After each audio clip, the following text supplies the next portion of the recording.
Before J.J. Abrams came back to Star Wars to direct Episode 9, there was another, Colin Trevorrow. And a full breakdown of his unused Episode 9 script has allegedly leaked online. That's right, Clint. Trevorrow did a full draft of the movie with co-writer Derek Connolly that was ultimately scrapped. Abrams said that his movie, which he co-wrote with Chris Terrio, started from scratch. But if this leak is legit, then there's actually quite a lot in common despite some things being drastically different. The supposed leak came from Reddit's Star Wars Leaks board and recaps a YouTube video posted by Robert Meyer Burnett, who claims to have come into possession of Trevorrow's screenplay draft dated December 16, 2016. But we just want to reinforce that this leak could be a hoax, so take it all with a big old grain of Crait salt. According to the leak, Trevorrow and Connolly's working title for Episode 9 was Star Wars Duel of the Fates, an obvious callback to the Duel of the Fates score that played during the iconic lightsaber duel at the end of The Phantom Menace. The supposed opening crawl paints a picture where the First Order has all but conquered the galaxy. Communication between planets has been cut off, leading the Resistance to hijack a Star Destroyer and launch a surprise attack on Coruscant, now ruled by Chancellor Hux, in order to activate a hidden Jedi beacon that can pierce the First Order's communication blockade and rally the allies of the Resistance, which sounds cool.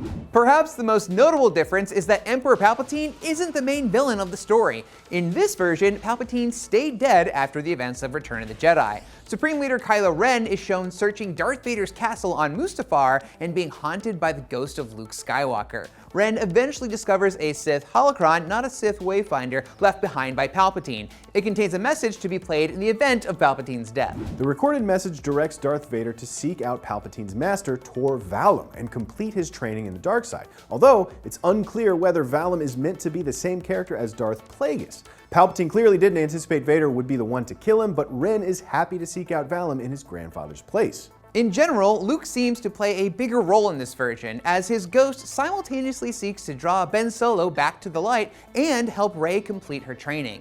The script also sticks closer thematically to The Last Jedi, with both Rey and Ben voicing a desire to move past the outdated dichotomy between Sith and Jedi. Even Leia refers to Rey as something new and urges her to chart her own path. In another major shift, Duel of the Fates doesn't reveal Rey to be Palpatine's granddaughter, but maintains her status as no one. Instead, the big reveal is that Kylo Ren murdered Rey's parents at the behest of Supreme Leader Snoke. Wait, how would that work? No idea.